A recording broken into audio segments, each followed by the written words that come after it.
मेरे पति के गुजरे हुए 10 साल हो गए हैं, लेकिन मैं पढ़ी लिखी हूँ, इसलिए अपना गुजारा कर लिया करती हूँ। लेकिन मुझे मेरे बेटे का खुद ही गुजारा करना पड़ता है। मैं अब 50 साल की हो चुकी हूँ, फिर भी मुझे अपने बेटे का ख्याल क्यों रखना पड़ता है, यह जान करके आप भी हैरान हो जाइएगा। लेकिन हाँ, मेरे पास एक ऐसी ताकत है जो हर महिला के पास होना जरूरी है। लीलावती जी आवाज देती है अपने बेटे को, बेटा सुधीर कहाँ हो, आ जाओ, खाने का वक्त हो चुका है। अंदर से आवाज आता है, जी माँ, मैं आ रहा हूँ। लीलावती जी खाना परोसकर अच्छे से अपने बेटे को खिलाती है। सुधीर की उम्र लगभग 30 वर्ष है, लेकिन इसे कोई भी देख कर कह सकता है कि ये अभी बच्चा है, क्योंकि उसके दिमाग की हालत अच्छी नहीं है। लेकिन हाँ, कुछ साल पहले ही तो लीलावती जी के पति भगवान के प्यारे हो गए हैं। तब से वह सुधीर का अकेली ही ध्यान रखा करती है। आप सोच रहे होंगे कि भगवान एक बेटा दिए, फिर भी ऐसा तो ऐसा बात नहीं है। लीलावती जी के 2 बेटे हैं, एक बड़ा बेटा सुधीर और दूसरा छोटा बेटा राजीव। राजीव का दिमागी हालत बिल्कुल स्वस्थ है, लेकिन वह अपनी माँ को पिताजी के चले जाने के बाद घर से एक मक्खी की तरह निकाल फेंका। और लीलावती जी जब घर से निकली तब पीछे पीछे सुधीर को भी धक्के देकर बाहर कर दिया था। बात उस वक्त की है जब लीलावती जी के पति इस दुनिया से चले गए थे। तब बेटा राजीव घर के लिए अकेले ही सारी जिम्मेदारी उठाने लगा था। उसकी भी शादी हो चुकी थी, 2 साल ही हुआ था शादी का, लेकिन उसकी पत्नी किसी को भी अपने पास रखने के लिए तैयार नहीं थी। उसे अब माँ बेटे बोझ लगने लगे थे। राजीव को हरदम भड़काती थी और राजीव भी अपनी पत्नी के बात में आ जाया करता था और रोजाना घर में झगड़ा हुआ करते थे। लीलावती जी बहुत ही सीधी साधी औरत थी। जब उनकी शादी हुआ था महेंद्र जी से, तब उनकी सास उन्हें समाज का ज्ञान देती थी, क्योंकि वह बहुत ही ज्यादा ही सीधी थी। महेंद्र जी एक सरकारी शिक्षक थे। वह अपने माँ बाप के इकलौते वारिस थे। उनकी माँ भी अपने बेटे बहू से बहुत ही ज्यादा प्यार करती थी, लेकिन बहू के इतना ज्यादा मासूम और नादान होने पर उन्हें दुख भी हुआ करता था। इस पर महेंद्र जी बोलते थे, माँ तुम चिंता मत करो, फिक्र मत करो, मैं हूं ना, और तुम भी तो हो अभी। इस पर महेंद्र जी की माँ बोलती थी, बेटा मैं कब तक हूँ, और भगवान करे या ना करे, लेकिन कभी ना कभी तो अकेले भी रहना ही पड़ जाता है, और अगर ऐसा हुआ तो यह कैसे इस दुनिया में जी पाएगी, इस धरती पर कैसे रह पाएगी रहेगी। लेकिन महेंद्र जी अपनी माँ को समझा दिया करते थे। वह एक शिक्षक थे और वह जानते थे कैसे अपनी पत्नी लीलावती को इस समाज के काबिल बनाना है। कुछ सालों के बाद ही महेंद्र जी की माँ स्वर्गवासी हो गई थी। तब तक लेकिन उनके 2 बेटे आ चुके थे इस दुनिया में, जिन्हें पाल पोस कर महेंद्र जी की माँ ही बड़ा कर दी थी। एक बेटा 5 साल के था तो एक अभी बहुत ही छोटा 3 साल का ही था। लेकिन जो बेटा 5 साल का था वह अभी तक कुछ भी हमसे नहीं बोल पाता था, अपने से ना कोई भी कार्य कर पाता था। लेकिन छोटा बेटा 3 साल से ही पापा, दादा, बुआ और ना जाने बहुत सारे शब्द निकाल लिया करता था।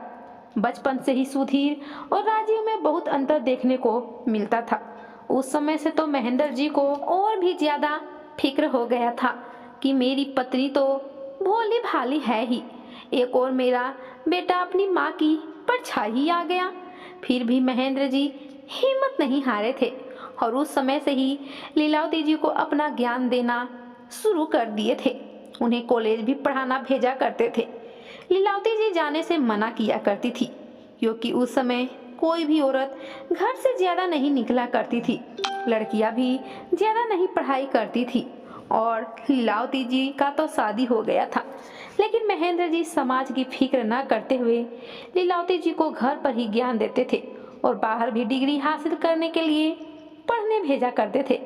इधर बच्चे भी बड़े हो रहे थे, दोनों मिलकर लेकिन संभाल लिया करते थे, घर परिवार, बच्चे और पढ़ाई भी। लीलावती जी कुछ कुछ समझदार होते जा रही थी और अपने बच्चे लोग को परवरिश बहुत अच्छे से करने लगी। वहीं पर अब बच्चे बड़े हो गए थे। राजीव अपने जॉब की तैयारी कर रहा था इंटरव्यू देने के लिए, और सुधीर अभी भी बचपन में ही जी रहा था। लेकिन हाँ, लीलावती जी अब समझदार हो चुकी थी। वह अब दुनियादारी और घर परिवार की जिम्मेदारी सब समझने लगी थी। अब अपने सुधीर बेटे को भी जिम्मेदार बनाना चाहती थी, और महेंद्र जी भी तो साथ दे ही रहे थे। लेकिन फिर भी सुधीर में कोई भी परिवर्तन नजर नहीं आ रहा था। शायद वह ही नहीं चाहता था बड़ा होना, इसलिए इधर राजीव अपनी जॉब की तैयारी करने लगा था। कुछ ही सालों में उसका बहुत ही अच्छे कंपनी में जॉब लग गया और इनकम भी अच्छा मिलने लगा। लेकिन इसी बीच महेंद्र जी की तबीयत खराब रहने लगी और अचानक एक दिन वो भगवान के प्यारे हो गए। अब तो लीलावती जी इस दुनिया में अकेली पड़ गई थी। ऐसे तो उनका बेटा राजीव भी था, लेकिन जॉब के ही सिलसिले में उस समय उसे बाहर जाना था, इसलिए वह चला गया था। अब लीलावती जी अकेले ही घर में बड़े बेटे सुधीर के साथ रहा करती थी। राजीव की भी नई नई जॉब लगी थी, इसलिए लीलावती जी को हिम्मत नहीं हो रहा था राजीव से यह कहने के लिए कि वह घर के खर्च उठा ले, और अपना मने राजीव भी इस बात को नहीं समझता था। वह माँ को कुछ भी खर्च नहीं दिया करता था घर के लिए। इधर लीलावती जी के पास महेंद्र जी के ही कुछ बचे हुए पैसे थे और पेंशन भी तो आने लगा था महेंद्र जी वाला। लेकिन इसी बीच यह बात बीच में निकल के आ गया कि अब महेंद्र जी के जगह पर उनके बेटे को जॉब लग सकता है या पत्नी को।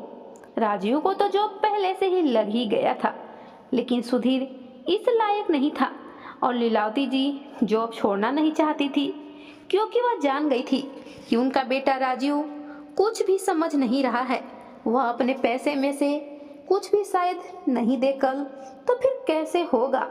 आज पैसे हैं तो मैं घर खर्च चला रही हूँ और सुधीर का भी ध्यान रख लेती हूँ, लेकिन कल अगर पैसे नहीं रहा तो। इसलिए लीलावती जी महेंद्र जी की जगह पर शिक्षिका का जिम्मेदारी ले ली और सुधीर को भी अपने साथ ले जाया करती थी स्कूल में पढ़ाते समय। राजीव यहाँ पर नहीं था, इसलिए राजीव को बताना भी वह अच्छा नहीं समझी। इसी बीच 8 साल हो गए थे। उसके बाद एक दिन अचानक राजीव घर पर आ गया और बोला, माँ मुझे एक लड़की पसंद आ गई है, मैं उससे शादी करना चाह रहा हूँ, इसलिए आपको बताना ही उचित समझा। आप मेरी शादी करवा दीजिए। लेकिन यह नहीं पूछा कि माँ यह लड़की कैसी है, आपको पसंद है कि नहीं। और 7 दिन के अंदर ही राजीव उस लड़की से, जिसका नाम रीमा था, उससे शादी कर लिया। राजीव रीमा की शादी हो गई बड़े ही धूमधाम से। लेकिन कुछ ही दिन के बाद ही फिर से राजीव बाहर ही चला गया अपने जॉब पर, यह बोलकर कि माँ अभी हमें वहीं पर रहना है। लीलावती बोली कि बेटा हम और सुधीर अकेले रहा करते हैं और घर के खर्च भी मैनेज नहीं हो पाते हैं, तुम तो भेजते भी नहीं हो। इस पर राजीव बोला, माँ आप खुद अब देख सकती है, पिताजी का तो पेंशन तो आता ही होगा। अभी तक राजीव को यह नहीं पता था कि उसकी माँ शिक्षिका बन चुकी है, और वह उस बात पर भी ध्यान नहीं दिया था क्योंकि वह अपनी माँ को सुधीर जैसा ही कमजोर मानता था।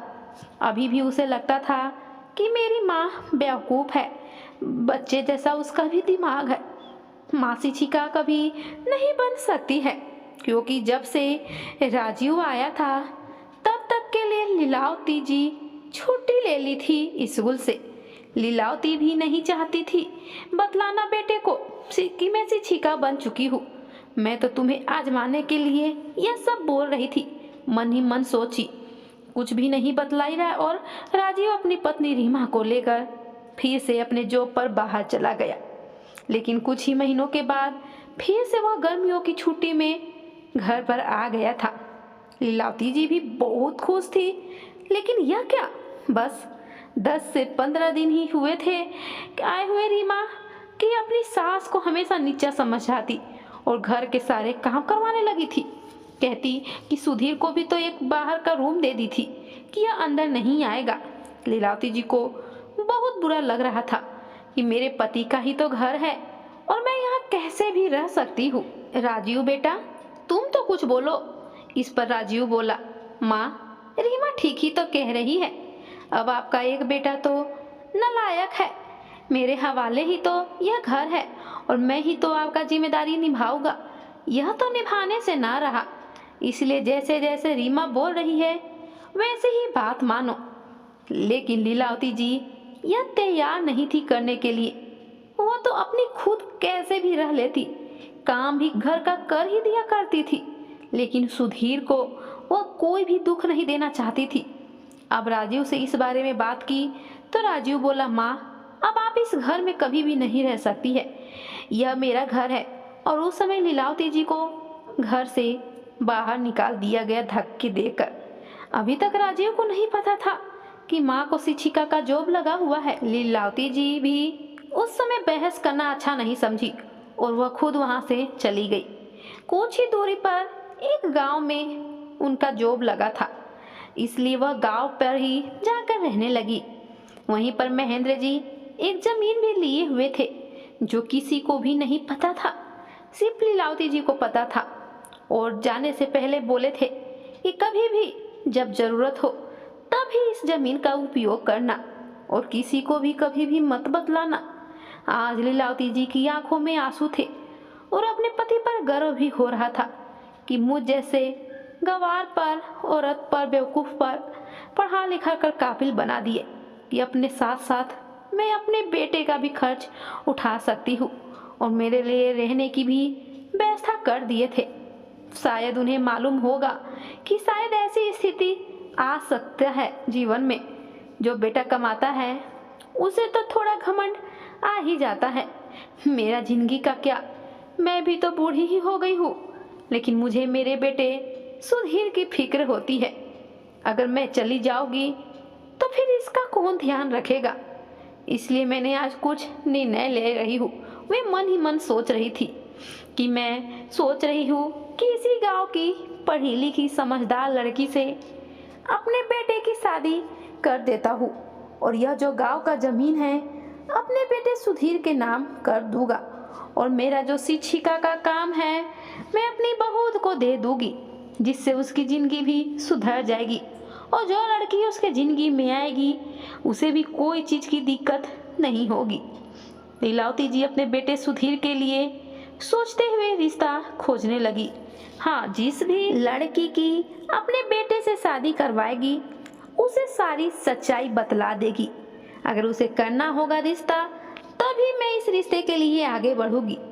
पर कोई भी अच्छे घराने की लड़की शादी के लिए मना कर देती थी सच्चाई जानने के बाद। लेकिन एक माँ बेटी उस गांव में रहते थे जो बहुत गरीब थी, उसको कमा कर खिलाने वाला भी कोई नहीं था। वह शादी के लिए मान गई, लेकिन उसके भी कुछ शर्तें थे। शादी के बाद मैं अपनी माँ को अपने साथ ही रखना चाहती हूँ। अगर मेरी माँ नहीं रहेगी मेरे साथ, फिर भी मैं उनका खर्चा मैं खुद उठाना चाहती हूँ। उस लड़की का क्या नाम था और सिमरन पढ़ी लिखी लड़की थी। वह भी ट्यूशन पढ़ाकर बच्चे लोग का घर का खर्च चलाया करती थी। लीलावती जी समझती थी बिन पति की जिंदगी गुजारना क्या होता है और उनकी बेटी जो अपनी माँ को छोड़ना नहीं चाहती है, अपने सुख के लिए भी माँ का ध्यान रखना चाहती है, तो मेरे बेटे और मुझे भी जरूर ध्यान देगी।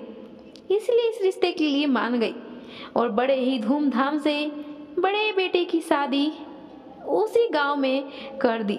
लेकिन अपने छोटे बेटे राजीव को नहीं बतलाई कि मैं तुम्हारे बड़े भाई की शादी कर रही हूँ, क्योंकि लीलावती जी अपने छोटे बेटे बहू से बहुत ही ज्यादा अपमानित हो चुके थे और वह नहीं चाहते थे कि उसमें वे दोनों शामिल हो। क्योंकि छोटा बेटा राजीव जिस प्रकार से भी अपने भाई और माँ को अपनी पत्नी के लिए घर से धक्के देकर बाहर निकाल दिया था। उसके बाद से लीलावती जी के सिर्फ एक ही बेटा सुधीर था। राजीव तो मर गया है। लीलावती के लिए इधर राजीव अपने ही मौज मस्ती में रह रहा था। उसे नहीं पता था कि बड़े भाई की शादी हो गई है, और वह मन में सोचता भी था कभी कभी कि ऐसे भाई से कौन लड़की शादी करेगी, और माँ भी कहीं क्या कर सकती है। दोनों तो शायद इस दुनिया से चले भी गए होंगे, कहीं भूखे प्यासे मर उड़ गए होंगे। लेकिन राजीव को नहीं पता था कि लीलावती जी अब पहले वाली लीलावती नहीं रही। महेंद्र जी अपनी जिंदगी में अपनी पत्नी को काबिल बना चुके थे कि किसी के सामने हाथ कभी न फैलाना पड़े। हर जीवन साथी से यही मनोकामना होता है कि एक दूसरे की कमी को पूरा करे, ना कि एक दूसरे की गलती को गिनवाए। ऐसे तो जीवन नहीं चलता है। इधर लीलावती जी अपनी बहू के गृह प्रवेश करवाती है और बहुत ही खुशी के साथ अपने बेटे बहू की नई जिंदगी की शुरुआत करवाती है। जहाँ पहले महेंद्र जी जब जिंदा थे तब सुधीर का इलाज चलता था, क्योंकि उससे कुछ और भी प्रॉब्लम था सुधीर को। इस वजह से वह भावनाओं को नहीं समझ पाता था। लेकिन जब से महेंद्र जी गए थे तब से उसका इलाज बंद हो गया था पैसों के अभाव में। लेकिन अब लीलावती जी फिर से अपने बेटे का इलाज करवाना चाहती थी, क्योंकि वह तो खुद पैसा कमाती ही थी शिक्षक के रूप में, और अब बहू आ गई थी जो सिर्फ ट्यूशन पढ़ाती थी और घर भी संभाल सकती थी। इसलिए लीलावती जी को अब घर का टेंशन नहीं रहा करता था। उसकी बहू सिमरन की माँ अभी अपने ही घर में थी, क्योंकि किसी भी बेटी के घर पर माँ बाप का रहना अच्छा नहीं लगता है। इधर सिमरन भी ट्यूशन पढ़ाकर माँ का खर्च आधा घर भेजवा दिया करती थी और आधे पैसे घर के खर्च में यहाँ ससुराल में लगाती थी। और जो लीलावती जी का पैसा था वो सारा पैसा सुधीर के इलाज में चला जाता था। सिमरन भी इस बात को समझती थी। वह खुद चाहती थी कि उसका पति अच्छा हो जाए। वह भी बहुत साथ दिया करती थी। सुधीर को बहुत सारा प्यार, अपनापन और बहुत ही ख्याल रखा करती थी सिमरन। इस वजह से सुधीर 2 सालों के अंदर ही बिल्कुल अच्छे इंसान की तरह बर्ताव करने लगा, और वह राजीव से भी ज्यादा होशियार और मेहनत करने वाला निकला। आज लीलावती जी का सपना पूरा हो गया। आज महेंद्र जो अपने पत्नी के लिए किए थे वही आज अपने बेटे सुधीर के लिए लीलावती की। अब उसके बेटे सुधीर और सिमरन की जिंदगी अच्छे से चलने लगा था। एक बेटे बहू तो ठुकरा दिए थे, इसलिए अभी भी डर था कहीं ना कहीं यह बेटे बहू भी ना ठुकरा दे हमें, क्योंकि अब तो यह बेटा भी ठीक हो गया है। लेकिन सुधीर को सब याद था कि माँ बाप उसके लिए क्या क्या किए हैं। पिताजी के चले जाने के बाद भी माँ उसे अकेला नहीं छोड़ी, उसे अपने साथ ही रखी। यहाँ तक कि शादी भी धूमधाम से करवाई और एक ऐसी लड़की उसके जीवन में लेकर आई जो उसे समझती ही नहीं, बल्कि सुधीर को सच्चे दिल से अपनाई भी। अब लीलावती जी का भी रिटायरमेंट का पत्र आ गया था। बहुत चिंतित भी थी, कहीं अब शहर का घर तो मैं तो छोड़ ही चुकी हूँ, अब गांव का भी ना छोड़ना पड़े। और इस बात को सुधीर अच्छे से समझता था, इसलिए माँ को समझाया, माँ आप ऐसा मत सोचिए, आपके साथ ऐसा कभी भी नहीं होगा। और अगर आपको लगता है तो एक और उपाय है मेरे पास जो आपको शायद तसल्ली देगा।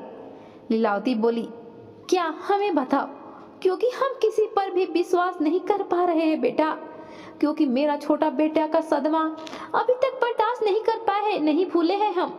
और अगर तुम भी ऐसे ही कर दिए तो इतना ही कहकर वह रोने लगी। नहीं माँ, ऐसा नहीं होगा। और सुधीर शहर के घर के कागजात और गांव के घर के कागजात दोनों अपने माँ के पास ले आया और बोला, माँ अभी भी यह दोनों घर आप ही के हैं, लीजिए यह पेपर अपने पास रखिए। आप शहर या गांव कहीं पर भी रहना चाहती होगी तो रह सकती है, और आपसे यह कोई भी नहीं छीन सकता है। लीलावती जी को अपने बेटे सुधीर पर बहुत ही ज्यादा गर्व हो रहा था। वह अपने बेटे सुधीर को लेकर एक जाने माने वकील के पास गई और उसे पेपर में दर्ज करवा दी कि जब तक मैं जिंदा हूँ यह दोनों घर प्रॉपर्टी मेरा ही रहेगा, और उसके बाद यह घर जो भी बेटा मेरा सेवा करेगा उसका हो जाएगा। उसके बाद फिर हुए अपने छोटे बेटे राजीव के पास गई।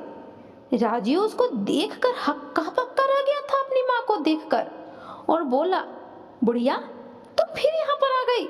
हमें तो लगा था कि मर गई होगी।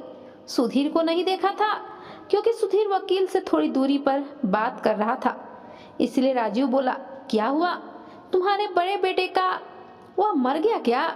उसी के लिए कफन खरीदने के लिए पैसे मांगने आई हो? एक फुटी कोड़ी भी नहीं मिलेगा, जाओ यहाँ से। इस पर लीलावती जी की आंखों से आंसुओं की धारा बहने लगा कि कैसा भाई है, कैसा है ये इंसान जो ऐसी बातें कर रहा है।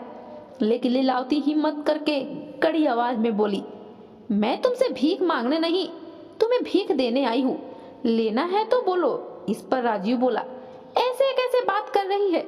मैं तुम्हें कोई भीख मंगा लगता हूँ क्या? तुम भीख मांगकर गुजारा कर सकती हो, मैं नहीं। मैं अपने घर में और अपने पैसों की बदौलत पर रह रहा हूँ। इस पर लीलावती जी का वकील साहब को बुलाई। उधर से सुधीर भी आ गया। राजीव सुधीर को देखकर दंग रह गया, क्योंकि उसके पहनने, बोलने, बतियाने, सब चीज का तरीका सब बदल गया था। वकील साहब बोले कि 24 घंटे के अंदर यह घर खाली हो जाने चाहिए, क्योंकि यह घर लीलावती जी के नाम पर है, और जो भी बेटे बहू उनकी सेवा करेंगे उन्हीं को घर दिया जाएगा। इस पर राजीव वहीं पर गस्ती खाकर बैठ गया और सोचने लगा कि यह तो हम सोचे ही नहीं थे कि मेरी माँ ऐसा भी कुछ करेगी। हम जिस माँ को जानते थे वह तो अनपढ़ गंवार थी, और आज अपने बेटे सुधीर को भी भरा चंगा करके लाई है मेरे पास। ऐसा कौन सा खजाना लग गया जो सुधीर का इलाज भी करवा ली और खुद भी अच्छे से है। जब वे अंदर गया तो उसकी पत्नी भी जानकर हैरान थी, लेकिन अब क्या कर सकती थी रीमा? घर खाली करना था। घर खाली करके वहां से जाने लगे। इस पर लीलावती जी बोली, टेंशन मत लो, तुम इस घर में रह सकते हो, लेकिन हमें किराया चाहिए। इस पर सुधीर बोला, माँ गांव के घर किराए में लगा दो, अब हम शहर में ही रहा करेंगे। लीलावती जी भी बड़े बेटे की बात मान गई। राजीव अपनी पत्नी को लेकर गांव वाले घर में चला गया किराए के रूप में रहने, और यहाँ पर लीलावती जी, सुधीर और सिमरन रहा करते थे। आज बड़े बेटे ने अपना फर्ज बखूबी निभाया था। छोटे बेटे राजीव को भी अपनी गलती का एहसास हो रहा था। वह भी अब चाहता था कि माँ की सेवा करे, लेकिन वह मौका खो चुका था अपनी पत्नी की वजह से। आज उसकी पत्नी के मायके वाले भी साथ नहीं दिए थे। उसके बाद राजीव और रीमा माँ के पैरों में माफी मांगे और बोले, माँ मुझे माफ कर दो, मैं अपनी पत्नी की बातों में आ गया था। मेरे भी बाल बच्चे हैं, मैं कहाँ जाऊँगा? तुम्हें अगर मुझ पर विश्वास नहीं है तो मत करो, लेकिन मुझे अपनी सेवा पानी तो करने दो, मुझे अपने से दूर मत करो। लीलावती जी बहुत ही दयालु थी। अपने बेटे बहू को माफ तो कर नहीं सकती थी, लेकिन हाँ, इंसानियत के नाते उन्हें किराया देने के लिए मना कर दी और बोली, अब से गांव वाला घर तुम्हारा है और यह शहर वाला घर सुधीर का, क्योंकि हम तो तुम्हें माफ नहीं कर सकते हैं, लेकिन जिस प्रकार से हम अपना जिंदगी गुजारने की कल्पना भी ना की हो, तुम्हें कैसे गुजारने दे। इसलिए तुम वहां अब रह सकते हो बिन किराए के, और अपनी जिंदगी की नई शुरुआत करो। मन में कोई भी घमंड लालच तो रखो मत, अपने मन से निकाल ही दो, क्योंकि इंसान ही इंसान की मदद करता है।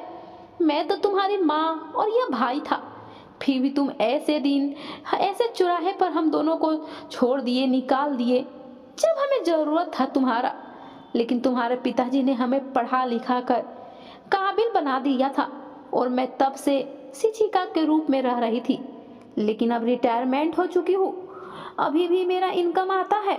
अब मैं अपने औहदे पर सिमरन को शिक्षिका के तौर पर फॉर्म भरवा कर आई हूँ। वह भी पढ़ी लिखी है, कुछ ही दिन में बच्चे शिक्षिका बन जाएगी सिमरन, और सुधीर शहर में ही यहाँ पर फलों का बिजनेस करेगा। तुम भी फल का बिजनेस करना है तो तुम अपना कर सकते हो, यह नए सिरे से अपना खोले। उसके बाद सभी की जिंदगी ऐसे ही अच्छे से चलने लगा था।